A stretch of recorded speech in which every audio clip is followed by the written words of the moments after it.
Hello, welcome to the Clan Blue Podcast post-match reaction. I'm your host for this one, Dan Rolinson, a flustered Dan Rolinson, joined by Matt Kendrick. Matt, I'm not going to ask you how you are because we've spent the evening together, which sounds worse than it is intended to.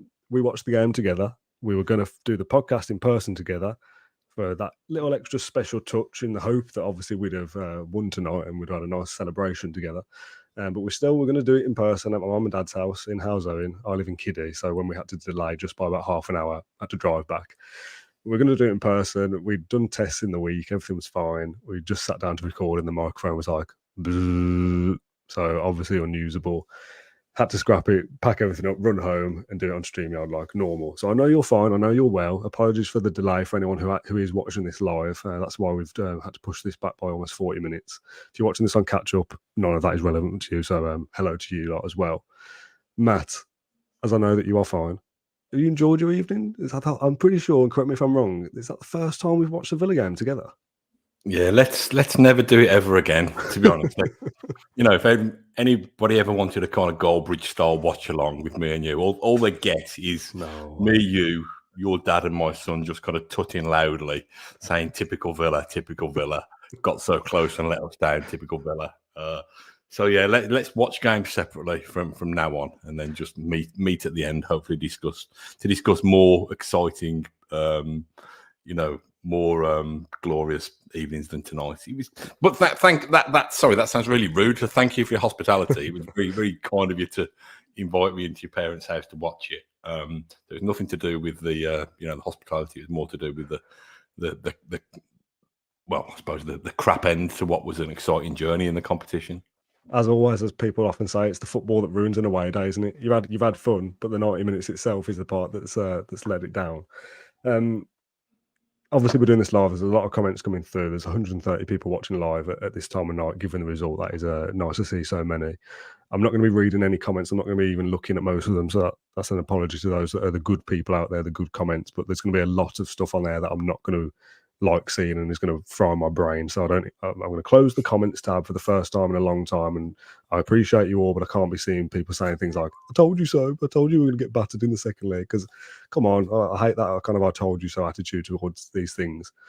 I was relatively confident, maybe is a too strong a word, but I thought we'd at least win the night. Whether that was enough to progress or not, I thought we'd win 1-0 or 2-1. And for the first half, apart from their goal, I thought we played well. We controlled it. We created chances, but it was always like the finishing touch wasn't quite there. Was it the final ball wasn't quite there, or the delivery on the cross wasn't quite right? And it was almost like, okay, well, we are building something here. We're kind of heading towards the right direction. Apart from the goal, if that was still 0-0 at half time, you go, well, we can still score 2 in the second half here. Second half felt like a totally different game, and it just didn't work for us. And I know that people don't like the tired excuse, but when you're playing with that squad and that bunch of 11 players again, and probably John Duran as your only genuine option to change the game, and about 5 youngsters, you do kind of have to a degree, shrug your shoulders and say, well, what do we expect here? We are on fumes, not on flames, as the kids say. Yeah. Just had some flame what's it. You might have seen me like licking the roof of my mouth. Just had some flame what's it. So apologies for that. The damage was done it was a week ago. It feels like a lifetime ago that first leg at the park, but damage was done then. And it's probably interesting watching it with your dad.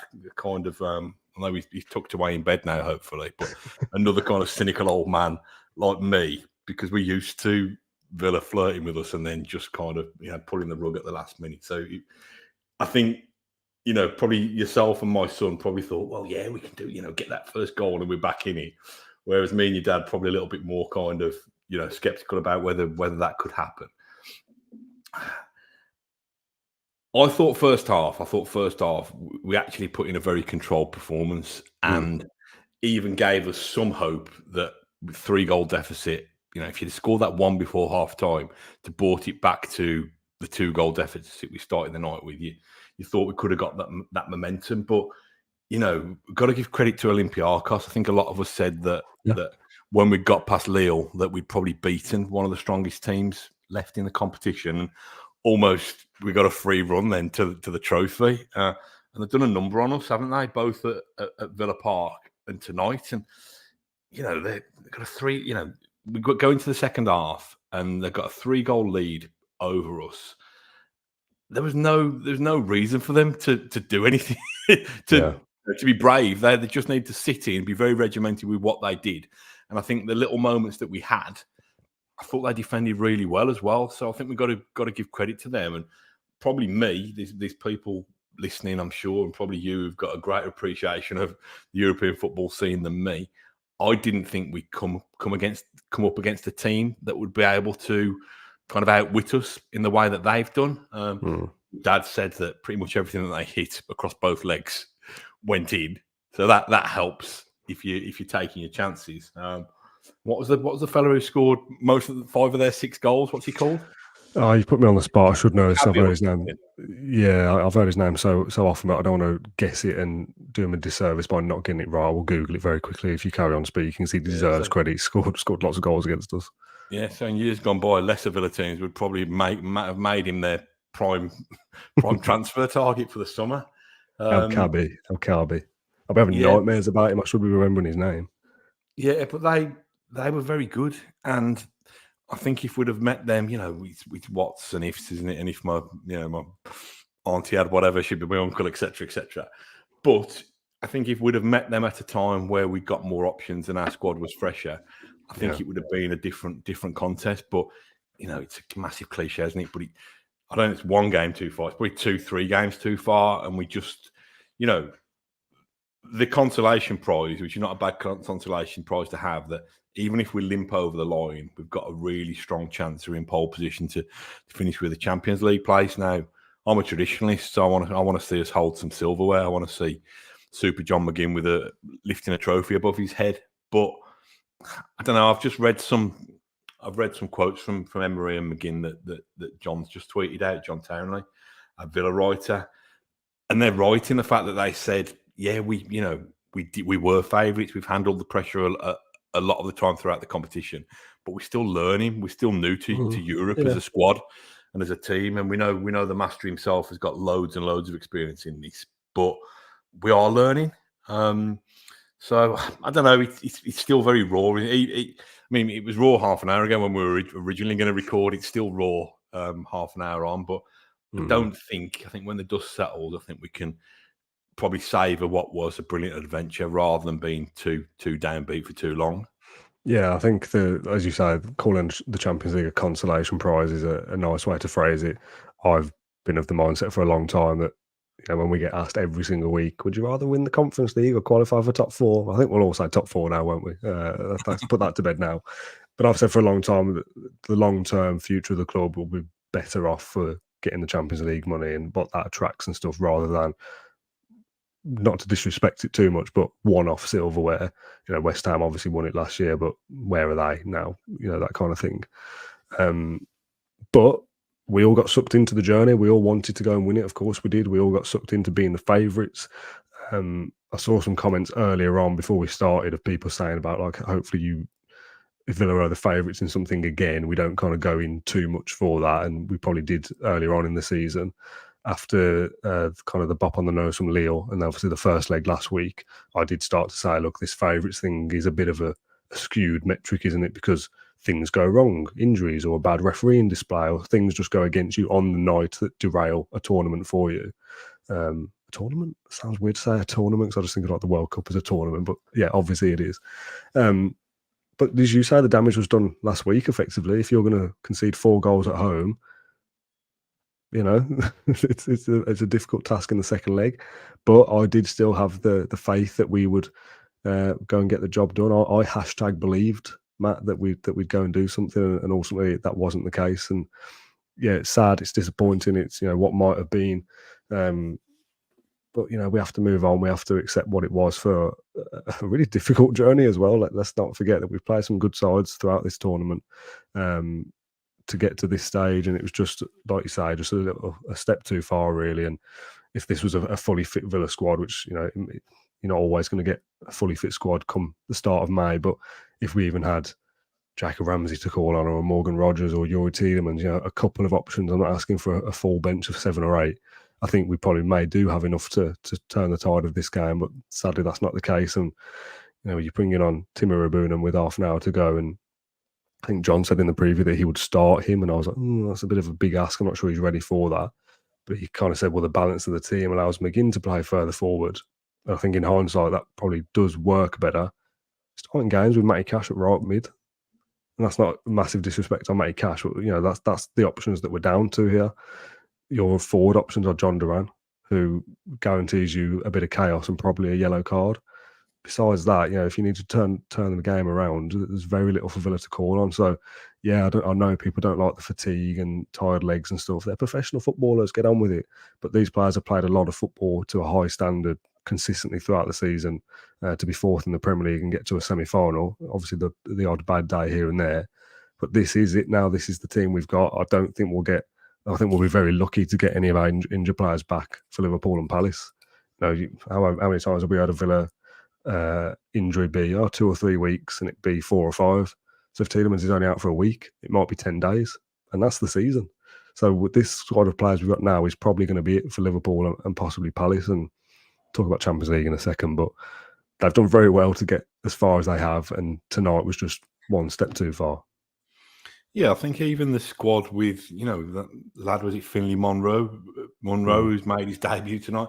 Even the squad with how thin it was in terms of the rookies on the bench. I think if that first 11's got a little bit more in the tank, kind of emotionally, psychologically, and physically, I think we still potentially get over the line. First half was decent though, like as we said earlier, we played well in the first half, but the goal. So, don't kind of hammer them too much that they were terrible from minute one and they never looked like they wanted it or anything like that. They're putting a good shift, but as I say, just a bit too much in the end. Yeah, I mean, listen, we're obviously clutching for positives. The one positive I can find is the next time we're going to be anywhere near a European final, like the Champions League final next May, it'll have to be played at a much bigger venue anyway. So we've all got better chances of getting tickets. That was it sounds a bit silly now. That was my massive kind of FOMO fear, to be honest, that we'd get there and it'd be a real scramble to try and get anywhere near the stadium. But we don't have such concerns now. There'll be a few people, cashing in on those refundable flights and hotels to Athens, I think. But I just wanted to say a word for like the Villa fans. I think on the commentary on TNT, the commentators talked about how good they'd been, not just through this match, but through the entire tournament. And, people will probably point to me and say there was an odd incident here or there. I've not heard much at all. Well, I've not heard anything at all about Villa fans causing trouble in Europe. And I think, from the bits that I see, and I've been jealous of the likes of John, who in his first full season as Villa reporter has been able to enjoy this journey kind of home and away. And the bits that I've seen on social media from the likes of kind of Max Stokes and, a friend of the show, James Rushton's been to a couple of the European aways. Yeah. Really, really envious and really jealous. And I think we've got to savour that, the fact that we waited so long for this European adventure. And it has been, it's been brilliant. And we haven't got to wait another 14 years or whatever it's been. We've got to wait another 2 or 3 months, fingers crossed, into the super elite competition. So it is me clutching a little bit. It is me trying to put a brave face on a night of disappointment, or on a kind of fortnight of disappointment, if you like. But don't lose sight of the fact that this squad and this manager have managed to get us back, get these kind of big European nights back to Villa Park, get these exciting European away trips 2 years in a row. So let's bring on next year. No, absolutely. And I can't find it within myself to come on and hammer the players or have a go at them. And ultimately, whatever happens this season with Liverpool and Palace and Spurs, Man City, Spurs, Burnley, whatever, and we finish 5th or we finish 4th, yes, you obviously got the context of how the season unfolds. But I think rewind 12 months, you said, well, next season, you just scraped into 7th, but next season, you'll get 4th or 5th, and you'll get to the semi-final of the competition you just qualified for, would have all snapped your hands off. Even 6 months ago, to guarantee that, okay, you will now, you're not just you're not just around the top 4 around Christmas and you'll fall off. You'll be up there consistently all the way through. You've got to be a good side. You've got to have something about you to do what they've done. So, yes, we'll have bad games here and there. We'll have bad defeats where people are angry and people are Someone's just tweeted me saying good luck with the angry mob tonight. Like people are kind of, really seriously kind of kicking off sort of thing. But I don't have that in me anyway. And this squad deserve more than that. That they've got us in a brilliant position that could see us go from from a relegation battle to the Conference League to the Champions League in the space of 18 months. How can you not applaud that? Yeah, tonight was crap. Last week was crap. Brighton was crap. Maybe Liverpool and Palace are crap. But if Spurs are a bit more crap, we'll finish and do the job anyway. So yeah, we've had a drop off. We all know why, don't we? It's not that the players aren't good enough or questions about Unai Emery. It's bloody knackered, and we've got nobody to call on to change games. And this is what happens. This is why top teams have such big squads to play with, because they have to fight on all fronts. Like you've got that pressure of we have to win, we have to win. And as we said before, I think a few weeks ago, when we were rubbish in the Championship, we all said if we ever get back to the heights of the top 6 or the top 10 in the Premier League, let's not all moan too much about the bad results, because we know how bad it could be instead. And I know people don't like stuff like that either, but that's where we are. We're at the peak of something special, hopefully, or we're about to be. If this season we finish 4th and get to a European semi-final, that's a brilliant season. And it might not feel like it right now. And I know that people like to use this show as a bit of an opportunity to vent and air their frustrations, and that is fine. But I just don't really like seeing it because it'll spark me off on what. But the bigger picture is in 2 or 3 months' time, when there's no Villa and we're all counting down to August the 10th or whatever it is, it'll be, that was a good season last year. That was a great season. And look what we've got ahead of us. Yeah, if we can continue the same rate of progress, if we finish 3 places above where we did last season, and we can do that again next season, then we're in a pretty good place. I think most Villa fans, once the disappointment has faded, will be kind of open-minded enough and philosophical enough to realise that we are. I've said it lots of times, haven't I, on this show, on this podcast, all through the season, that I think we're witnessing unique times, to be honest. And we're winding up my son, who was like kind of a bit frustrated and disappointed at the end of the game. And he's 16 and he's been able to watch Aston Villa in Europe when there's been, lots of people lots of people a little bit older than him who haven't had that have had to wait longer for it. So I think the big thing is now, as said, Champions League is a consolation prize, which was a little bit flippant, because it's the prize that, we've had our eyes on, well, certainly for like 15 years, and not got a sniff of it really since Martin O'Neill left. But, and there's all this talk that Tottenham have imploded and, we could stumble over the line without picking up another point. And if that happens, and Tottenham make even more of a mess of it, I'll be celebrating as much as anybody whenever that result that confirms it. But I'd like this team to just put summon up a last kind of drop of energy, whether it's a point against Liverpool, or 3 points against Liverpool, whether it's getting a kind of stubborn draw away at Crystal Palace on the last day. Hopefully it's done before then. But it'd be nice if we could just kind of put that little seal on it ourselves. But I'm not being greedy. If Tottenham lose to Burnley, I'll take it that way, to be honest. Yeah, I've seen a few people say like, we shouldn't be relying on Spurs, or more likely Man City next Tuesday to beat Spurs. We should be doing it ourselves. It's like, yeah, but we've done the vast majority of the work ourselves to get to 4th. We just need a little bit of a helping hand from Spurs bottling it effectively for us to just, as you say, stumble over the line. But if we can do it ourselves, that will be all the more sweet, especially because it's hopefully the Monday fixture. To be Monday Night Football, Spurs have already played. If they beat Burnley, so be it. We go and just get at least a point against Liverpool at home, our last game of the season. One kind of big celebration for the players, regardless of the last couple of weeks. Yeah, we've lost 3 in a row, haven't we? Brighton and Olympiacos twice. Not great. We don't want to lose 5 in a row. Let's make that be the priority. We don't want to finish this season on a 5-game losing streak. Go out there, find a bit of something, and imagine you beat Liverpool, and that's the night we're all there when we get to, not all of us obviously, for people that can't make it, but 40,000 fans will get to see the moment where we do our job to finish 4th, rather than all tuning in into Sky Sports on the Tuesday night going, come on Man City, which will still be nice if that's the way it's done. Obviously it's the same goal, but to be there and do it on our own terms would be extra sweet. So yeah, I just said earlier that, maybe we won't see any of the injured players again, like a Rodgers or Tielemans or whatever.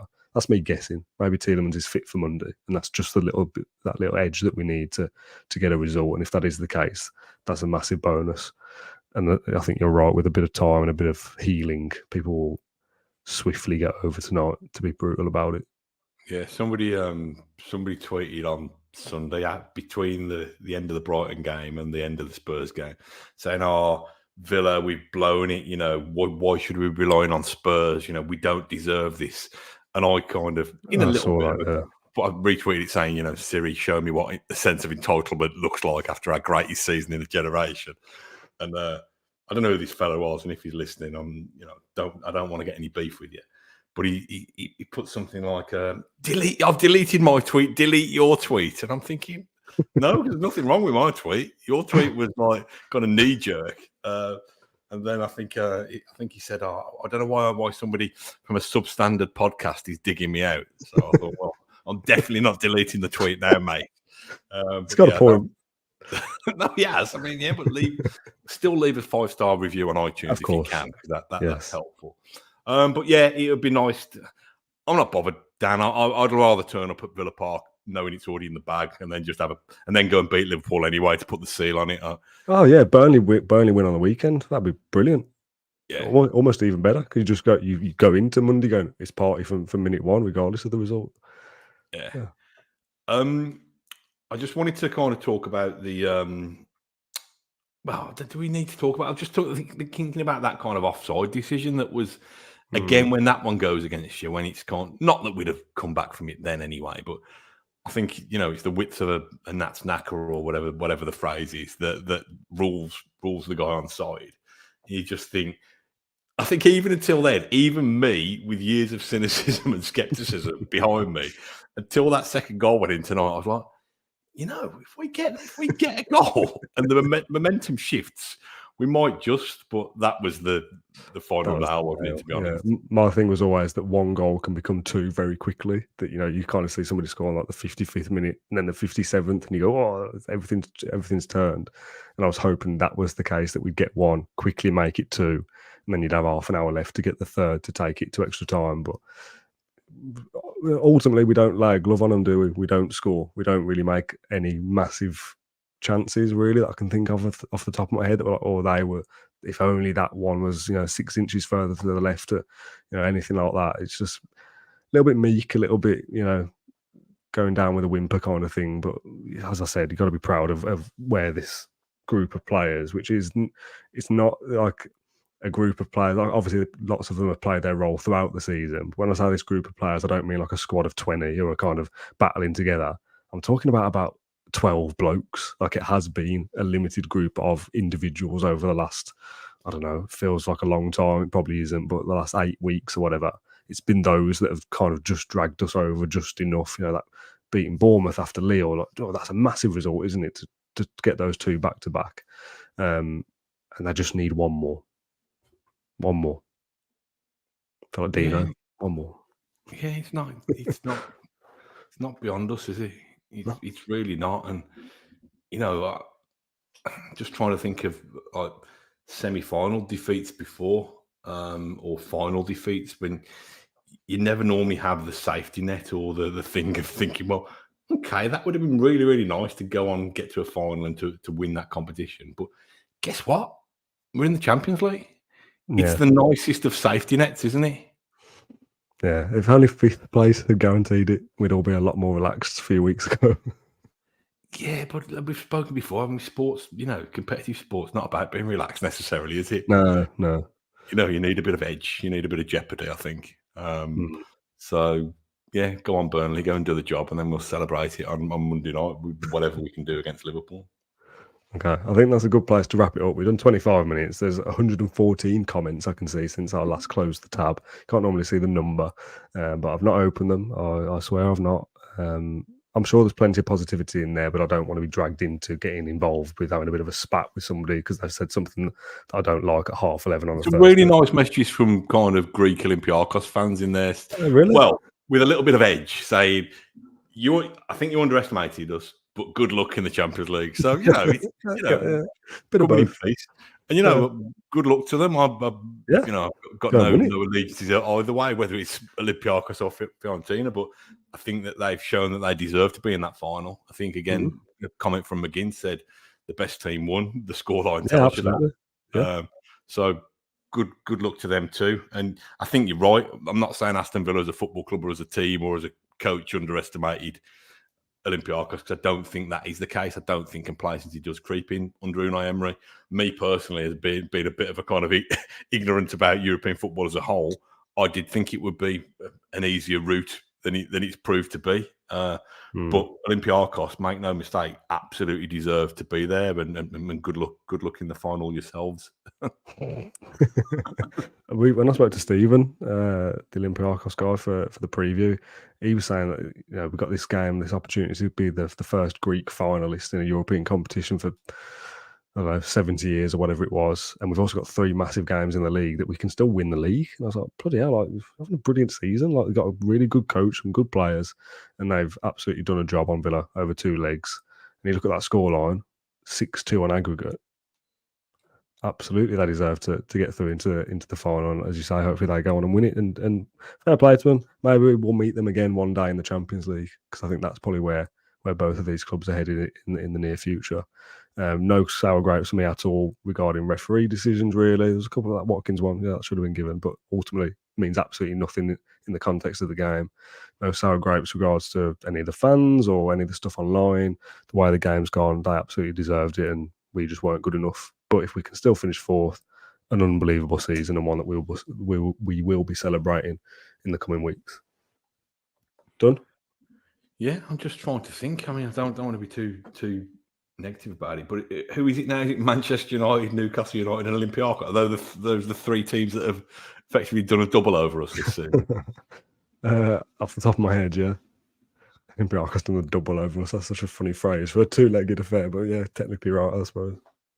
Yeah, should have gone to whatever it was that your mum went to over the road from your house at Yelts, the old Yelts Fest or whatever. Yeah, I bet you wish you stayed at home, didn't you, after all that? Should have done that instead. What she was on about a Smith's tribute act, I think, which I think I've probably been. I was gonna crowbar in a Smith reference then. Go on. I'm sure you've got one lined up. It'll go over your head anyway. Heaven knows. Yeah. Well, heaven knows I'm miserable now. Anyway. Nice. So, there you go. I will say, just to clarify, this podcast is not sponsored by Kazoo or the Kappa Training Range, but it is sponsored by NordVPN. And if you want the best discount code available, there's a link, in the podcast description down below. You can sign up. I think it's possibly 4 months free or 50% off. It's whatever it is. There was a great discount available, and that's down below. We did not plan on wearing, not quite matching, but near enough clothes. We have been offered some NordVPN kind of merch, haven't we? Yeah. Maybe it's like a discreet baseball cap or something rather than a kind of full NordVPN onesie. But we might sneak a little bit of branding in the future. It is weird, isn't it? We've both chosen to wear the old Kappa Kazoo. We'll have to burn these as well because they're clearly bad luck. All right, I'm calling it there. Thank you very much, Matt, for your time as always. It's been an enjoyable evening despite the obvious. Thanks everyone for watching along live on YouTube, and all your comments. I will go back and read them after the fact when I can not blow steam and go, oh, you're talking rubbish, because it's just not right, is it? I'm sure there's lots of nice ones, so thank you for those as always. If you are watching this on catch up, I saw a lot of tweets saying, no thanks, Dan, not tuning into that tonight. If you have mellowed over a day or two and come back and watch this or listen to this, then thank you. I know there are a lot of Villa podcasts out there, so choosing ours means a lot to us. We'll be back Friday or Saturday with a preview for Liverpool, obviously the Monday night football, so a little bit of time to kind of decompress ourselves and go again, but I'm sure it's all eyes on Turf Moor or the Tottenham Stadium, wherever that is, first of all, to see whether Tottenham slip up there. Let's call it there. I'm going to bed. Thanks everyone for watching or listening, and we'll see you again very soon. Bye everyone.